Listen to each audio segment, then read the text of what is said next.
Saludos, mis amados hermanos. La gracia de nuestro buen Dios sea con todos ustedes. Doy gracias al Señor por darme esta oportunidad de estar nuevamente con ustedes y compartir la poderosa palabra de nuestro Dios. Estamos estudiando la epístola a los Efesios, la reina de las epístolas. Quiero que abramos nuestras Biblias, por favor, en Efesios, en el capítulo 1. Quiero invitarles a leer desde el verso número 3 en adelante. Efesios capítulo 1, verso 3 nos dice: bendito sea el Dios y Padre de nuestro Señor Jesucristo, que nos bendijo con toda bendición espiritual en los lugares celestiales en Cristo, según nos escogió en Él antes de la fundación del mundo, para que fuésemos santos y sin mancha delante de Él, en amor, habiéndonos predestinado para ser adoptados hijos suyos por medio de Jesucristo, según el puro afecto de su voluntad, para alabanza de la gloria de su gracia, con la cual nos hizo aceptos en el amado, en quien tenemos redención por su sangre, el perdón de pecados, según las riquezas de su gracia, que hizo sobreabundar para con nosotros en toda sabiduría e inteligencia, dándonos a conocer el misterio de su voluntad, según su beneplácito, el cual se había propuesto en sí mismo de reunir todas las cosas en Cristo en la dispensación del cumplimiento de los tiempos, así las que están en los cielos como las que están en la tierra. En él asimismo tuvimos herencia, habiendo sido predestinados conforme al propósito del que hace todas las cosas según el designio de su voluntad, a fin de que seamos, para alabanza de su gloria, nosotros los que primeramente esperábamos en Cristo, en él también vosotros, habiendo oído la palabra de verdad, el evangelio de vuestra salvación, y habiendo creído en él, fuisteis sellados con el Espíritu Santo de la promesa, que es las arras de nuestra herencia hasta la redención de la posesión adquirida para alabanza de su gloria. Que Dios continúe bendiciendo nuestras vidas por medio de esta gloriosa palabra. Mis amados hermanos, habíamos dicho que esta epístola es sin duda alguna la más sublime de todas las epístolas escritas por el apóstol Pablo. Bien se la ha identificado como la reina de las epístolas. Estos versos, desde el 3 hasta el verso número 14, en el original, constituyen una sola oración. En nuestra enseñanza anterior vimos dos cosas que Dios el Padre ha hecho. En primer lugar, nos ha elegido antes de la fundación del mundo. Recordando un poco lo que dijimos en nuestra enseñanza anterior, mostrábamos que en este primer siglo, en esta cultura greco-romana, habían gran cantidad de dioses, miles y miles de dioses, tanto en el panteón romano como en el panteón griego. Las personas eran aquellas las que elegían el dios o los dioses a quienes servir, a quienes adorar. La diferencia con el cristianismo es que Dios es aquel que nos ha elegido. Y desde allí ya empezamos a ver nosotros una de esas tantas bendiciones que dice Efesios 1, verso 3, Dios nos ha concedido. Dios nos ha bendecido, dice el apóstol, con toda bendición espiritual en los celestiales en Cristo Jesús. Entonces, la primera de estas bendiciones es el hecho de que Dios nos ha elegido. Nos ha elegido según el puro afecto de su voluntad. Pero también vimos que otra de estas bendiciones es el hecho de haber sido adoptados hijos suyos. Hablábamos que en la sociedad romana de este primer siglo, el padre de familia era aquel que por la autorización legal del imperio y las leyes romanas era dueño no solamente de su esposa, sino solamente de sus hijos. Mostrábamos que un padre en esta sociedad podía azotar a su hijo, podía meter a la cárcel a su hijo, podía inclusive venderlo como esclavo y también podía asesinar a su hijo, porque el pensamiento era de que el padre era aquel que le había otorgado la vida. También vimos que se usaba mucho la adopción y era pues prácticamente esto una transacción comercial, ¿no? Se hacía un rito que consistía en entregar en 3 ocasiones dinero al padre biológico para después de hacerse este rito ir ya ante las autoridades romanas, ante el magistrado y sellar definitivamente la adopción. En el momento de que la adopción estaba sellada, el, el hijo pasaba a disfrutar de todos los derechos, de todos los privilegios, pero también de todas las responsabilidades en su nueva familia. Por ende, sus deudas, sus responsabilidades anteriores con su padre biológico, con su familia natural, quedaba completamente abolida. La Escritura menciona que Dios nos adoptó como hijos suyos. Entonces ahí vemos ya la segunda bendición espiritual que Dios nos ha concedido en la persona de nuestro Señor Jesucristo. En nuestra enseñanza de hoy, que la vamos a encontrar desde el verso número 7 en adelante, vamos a ver lo que Dios el Hijo ha hecho por nosotros. En primer lugar, Dios el Padre, habiéndonos elegido y habiéndonos adoptado, ahora vamos a ver lo que Dios el Hijo ha hecho por nosotros. En el verso número 7 dice, en quien tenemos redención por su sangre, el perdón de pecados según las riquezas de su gracia. Para efectuar esta redención, lo primero que tenía que hacerse era pagar el precio del rescate. Eso es lo que se conocía como el lutro, ¿no? El precio que se pagaba, ya sea para redimir a un prisionero de guerra o redimir a un esclavo. La Escritura dice que Jesús pagó el precio, pero que no solamente pagó el precio, sino que Jesús nos lleva a un estado diferente, que es lo que se conoce como la apolutrosis. Es el acto de liberar. Usted y yo hemos sido liberados de esa condición de esclavitud, de muerte en la que nos encontrábamos a causa del pecado. Esta liberación se efectúa a través del precio que Jesús pagó a favor nuestro. Y ese precio fue su preciosa sangre vertida en la cruz del Calvario. A consecuencia de esto, dice el apóstol Pablo, que hemos obtenido el perdón de pecados según las riquezas de su gracia.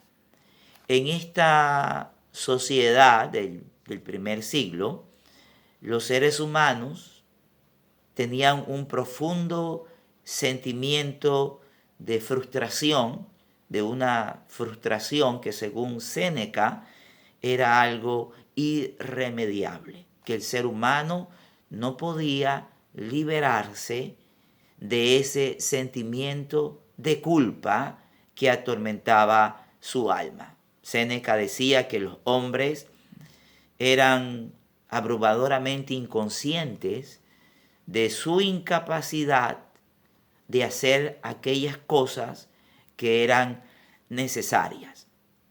Decía Séneca que los hombres amaban los vicios, pero al mismo tiempo también lo odiaban. El mundo de ese entonces era un mundo que vivía en las garras de este sentimiento de culpa. Usted y yo también, antes de haber conocido a Jesús, estábamos agobiados por este sentimiento de culpa. Para ese sentimiento de culpa está el perdón que Cristo nos ofrece a través de su acto redentor. Los hombres, decía por ejemplo Hesíodo, deleitaban sus almas en la contemplación de lo que finalmente sería su ruina. Note usted lo que Hesíodo decía, que los hombres deleitaban sus almas en la contemplación de aquello que finalmente sería su ruina, refiriéndose al pecado. Esquilo, por ejemplo, decía, hablando del pecado, que todo aquel que la hace, la paga. Y que una vez que una persona había hecho algo malo, tenía Némesis, que por cierto era una de las tantas diosas de aquella época. Némesis era considerada la diosa de las retribuciones. Era la diosa que si usted hacía algo bueno, lo premiaba, pero que si usted hacía algo malo, lo castigaba. Según Esquilo, Némesis estaba pisándole los talones a cada persona para ver lo bueno y recompensarla, o para ver lo malo e inmediatamente castigarla. El Evangelio, note usted lo que trae, ¿no? El Evangelio consiste en las buenas noticias de lo que Cristo ha hecho por el ser humano con su muerte en la cruz. Por eso Pablo aquí nos dice, en quien tenemos redención por su sangre, la liberación, y a causa de esto el perdón de nuestros pecados, según las riquezas de su gracia, que hizo sobreabundar para con nosotros en toda sabiduría e inteligencia. Pablo dice aquí que el Señor Jesús hizo sobreabundar para nosotros en toda sabiduría e inteligencia. Y aquí hay dos palabras sumamente importantísimas, no solamente para nosotros, sino para las personas en la cultura griega. Estas dos palabras, la palabra Sofía y la palabra phronesis, son palabras que indican lo que Cristo nos ha impartido a cada uno de nosotros. Los griegos, por cierto, escribieron mucho sobre estas dos palabras. Los griegos decían que si una persona tenía sabiduría e inteligencia, era una persona que estaba equipada completamente para la vida. Por lo tanto, para ellos era importantísimo la sabiduría y la inteligencia. Por ejemplo, mis apreciados hermanos, Aristóteles definía a la sabiduría como el conocimiento de las cosas más preciosas. O sea que para Aristóteles la sabiduría era lo máximo que un ser humano podía conseguir. Cicerón decía que la sabiduría era el conocimiento de todo lo divino y también de todo lo humano. era la respuesta, según Cicerón, a los eternos problemas de la vida, de la muerte, de Dios, del hombre, del tiempo y de la eternidad. Por eso los griegos eran personas amantes de la sabiduría. Plutarco también definió a la sabiduría como el conocimiento práctico de todo aquello que nos concierne. Cicerón la definía como el conocimiento de las cosas que se han de buscar y de aquellas que se han de evitar. Platón también dio un concepto sobre la sabiduría. Platón decía, por ejemplo, que la sabiduría era la disposición del ánimo que nos permiten juzgar aquellas cosas que se deben de hacer y aquellas cosas que no se deben de hacer. Bueno, el apóstol Pablo dice que Cristo nos ha traído a nosotros la sabiduría concerniente a todo lo divino, que es lo que realmente importa. Ahora, Pablo no solamente habla de sabiduría, Pablo habla también de inteligencia, y esa es la palabra phronesis. Esta palabra, mis apreciados hermanos, es el sentido práctico que permite a las personas enfrentarse con los problemas de la vida diaria y de resolverlos. Es decir, la phronesis es la capacidad para enfrentar los problemas de la vida diaria y resolverlos. Noten ustedes, entonces, mis apreciados hermanos, que lo que Cristo nos trae es completamente todo lo que el ser humano necesita. La redención, la liberación, pero también nos trae la sabiduría y nos trae la inteligencia. Por eso es que en otra epístola el apóstol Pablo decía que en Cristo Jesús usted y yo estamos completos. La Escritura menciona lo que Dios el Padre ha hecho por nosotros. Dios el Padre nos ha elegido antes de la fundación del mundo. Nos ha adoptado como hijos suyos según el puro afecto de su voluntad. Ahora Pablo dice que Cristo nos ha redimido y que Cristo nos ha traído el perdón de nuestros pecados, y también Cristo nos ha impartido sabiduría e inteligencia. Más adelante, en esta misma oración, el apóstol Pablo nos va a hablar de lo que el Espíritu Santo hace por nosotros. Es decir, en esta oración en griego está claramente manifestada la doctrina trinitaria. Ahora, en estos versos del 9 en adelante, el apóstol Pablo dice, dándonos a conocer el misterio de su voluntad, según su beneplácito, el cual se había propuesto en sí mismo. Cuando el apóstol Pablo habla aquí de misterio, mis amados hermanos, no está hablando de algo esotérico, de algo realmente misterioso, no. La palabra misterio aquí está hablando de algo que sencillamente en épocas anteriores no se había dado a conocer, algo que se había mantenido en secreto, pero que ahora en el cumplimiento del tiempo, Dios en su infinita misericordia lo ha revelado.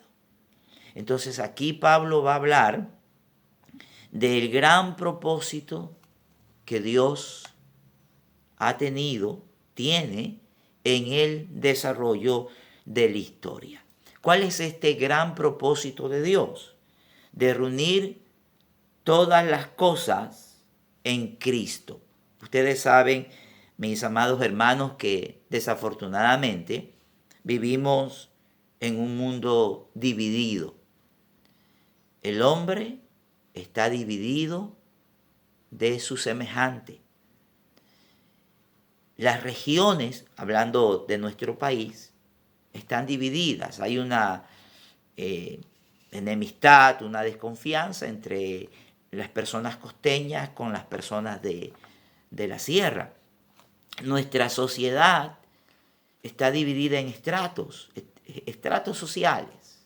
Los ricos, los pobres, los nobles, los plebeyos, los sabios, los ignorantes, los blancos, los negros, etcétera, etcétera. Vivimos realmente en un mundo dividido, y más aún el hombre está dividido consigo mismo. Bueno, esta división, que no solamente ocurre entre los seres humanos, sino entre los seres, la naturaleza humana y también la naturaleza animal, en esta época del primer siglo también había esta división entre judíos y gentiles, entre griegos y bárbaros, entre los romanos y los esclavos. En el mundo siempre ha existido división y lucha.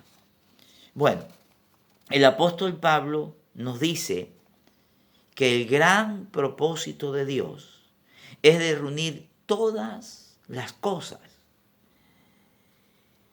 no solamente las que están en los cielos, sino también las que están en la tierra. El gran propósito de Dios, por lo tanto, es la unidad. Y Pablo menciona, mis hermanos queridos, que esta unidad, que era ese misterio, Dios lo ha dado a conocer, Dios lo ha revelado. Y lo ha revelado, dice la Escritura, en la dispensación del cumplimiento de los tiempos. Esta palabra dispensación aquí es una palabra también interesante, porque es una palabra que habla de un administrador, de la administración, del oikonomos, que se conocía en ese mundo del primer siglo, que era el administrador de los bienes de su amo.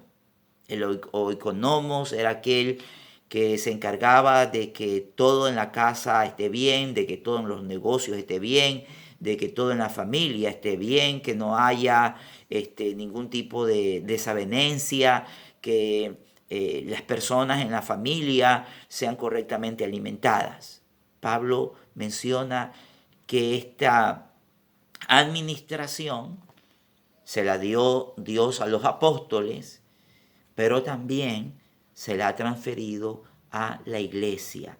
Ustedes y yo como iglesia tenemos la responsabilidad de llamar al ser humano a que se reconcilie con Dios, pero que a la vez se reconcilie con su prójimo, con su semejante. La Escritura menciona que en Jesús no solamente tenemos redención por su sangre, el perdón de sus pecados, sino que en el verso 11 Pablo menciona, en él tuvimos herencia. Y de eso hablaremos en una próxima enseñanza, porque en esta epístola Pablo vuelve a hablar de esto y allí lo hablaremos con más detalle. Habiendo sido predestinados conforme al propósito del que hace todas las cosas según el designio de su voluntad, a fin de que seamos para alabanza de su gloria nosotros los que primeramente esperábamos en Cristo. Dios eligió a los judíos como la primera parte de este programa, de este misterio de reunir todas las cosas en Jesús. Fue al pueblo judío a quien Dios le confió su palabra. Fue al pueblo judío a quien Dios le reveló inicialmente, pero de una forma parcial, este propósito de que el pueblo judío se convierta en luz de las naciones. De hecho, es del pueblo judío quien vino el Mesías. El Mesías vino al pueblo judío. Entonces, la primera parte de este proceso fue la elección del pueblo judío. Por eso es que dice aquí, en él asimismo tuvimos herencia, habiendo sido predestinados conforme al propósito del que hace todas las cosas según el designio de su voluntad, a fin de que seamos para la alabanza de su gloria nosotros. Pablo aquí se está refiriendo al pueblo de Israel, los que primeramente esperábamos en Cristo. No se olviden ustedes que todos los apóstoles fueron judíos, que la iglesia nace en un contexto netamente judío. De ellos salió la palabra de Dios. Pero también dice el apóstol que no solamente los judíos son parte de este propósito de Dios, sino que también nosotros los gentiles. En él también vosotros, habiendo oído la palabra de verdad, el evangelio de vuestra salvación, y habiendo creído en él, fuisteis sellados con el Espíritu Santo de la promesa. Los gentiles, es decir, nosotros. ¿Qué dice la Escritura que ocurrió con los gentiles? En primer lugar, dice la Escritura que este trato de Dios con los gentiles incluyeron dos cosas. En primer lugar, recibieron la palabra. Recibieron la palabra de verdad. Esta palabra que nos trajo noticias acerca de Dios y acerca del mundo y también acerca de nosotros mismos. En segundo lugar, esta palabra, dice la Escritura, era una buena noticia. Es una buena noticia. Este mensaje de amor y este mensaje que manifiesta la gracia de nuestro Dios. Por lo tanto, mis amados hermanos, a la luz de estas verdades que nos dice aquí esta oración del apóstol Pablo, que va del verso 3 al verso 14, usted y yo debemos de andar a la luz de estas verdades. Hemos sido bendecidos, no seremos bendecidos. Hemos sido bendecidos con toda bendición espiritual en los lugares celestiales en Cristo. Dios el Padre nos eligió. Usted no está en estos caminos porque a usted le gustó, porque a usted le agradó las alabanzas. No, usted está en estos caminos porque el Padre lo eligió antes de que el mundo fuese. Porque Dios el Padre lo adoptó a usted como hijo suyo, habiendo miles de millones de seres humanos. Dios lo adoptó a usted como hijo suyo. Otra de esas bendiciones es que Jesús lo redimió a usted. Pagó el rescate por usted. Y a consecuencia de ese rescate, usted fue liberado. Liberado de esa condición de pecado, de muerte, de condenación eterna, de ese sentimiento de culpa. Usted ha sido liberado. Pero no solamente usted ha cambiado de muerte a vida, sino que usted también ha sido dotado de sabiduría y de inteligencia.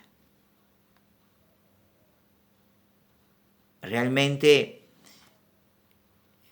lo que Dios ha hecho por nosotros. Nos eligió, nos adoptó, Jesús pagó el precio, nos liberó, nos dio sabiduría e inteligencia espiritual. Posteriormente analizaremos que en Jesús nosotros tenemos herencia. Posteriormente veremos lo que el Espíritu Santo ha hecho por nosotros. Nos ha sellado, dice la Escritura. Y en las arras de eso hablaremos con el favor de Dios en nuestra próxima enseñanza. Pero también Dios en su infinita misericordia nos ha dado el ministerio de la reconciliación. La responsabilidad que usted y yo tenemos es de comunicarle a este mundo que Dios ha dado el paso definitivo para que el ser humano se reconcilie con Él y a consecuencia de esta reconciliación se reconcilie con su prójimo y por ende se reconcilie consigo mismo. Mis amados, vivamos a la luz de estas gloriosas verdades. Hay momentos en que nos desanimamos, hay momentos en que quizás ya no tengamos fuerzas para seguir, pero espero que esta palabra nos anime y nos fortalezca para vivir agradecidos, para vivir en la plenitud que Dios quiere que vivamos, ya que somos aceptos en el amado, hemos sido adoptados, hemos sido elegidos, hemos sido liberados, tenemos sabiduría e inteligencia. Sí, porque Jesús nos es hecho sabiduría e inteligencia. Entonces, en Él estamos nosotros completos. Demos gracias a Dios por esta palabra. Señor,